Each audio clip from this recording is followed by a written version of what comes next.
Steve, I'd say it's actually situational. In a lot of government agencies, what you see is at the upper levels, you are what's called an exempt employee. I mean, I served at the pleasure of the mayor, and it was one of those deals where that was just part of the job. The mayor could call you up any day and just say, thanks, I love you, but adios. Didn't have to have a reason. And I worked for 6 different mayors under 25 years, period.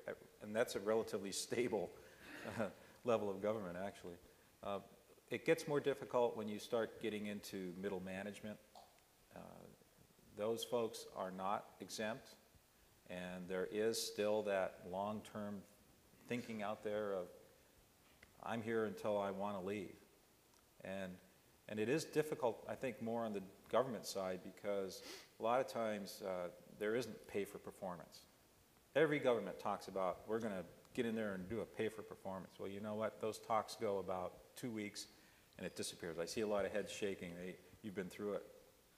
It's just not a good term in government as we know it. So those are very difficult, but there are processes involved.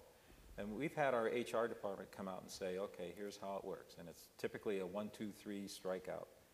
You know, if there's something wrong, you have that conversation with the person. That's one.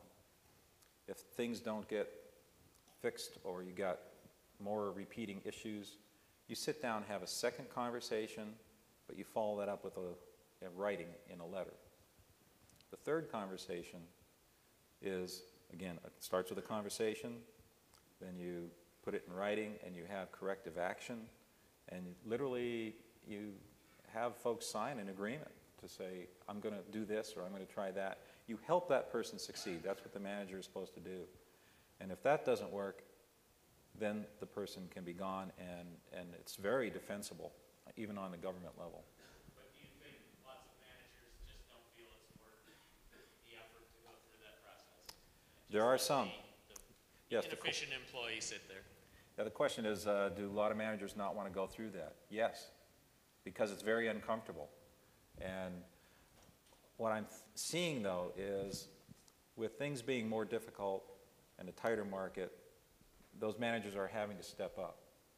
If they don't, they know they're going to be the ones that are going to walk out the door.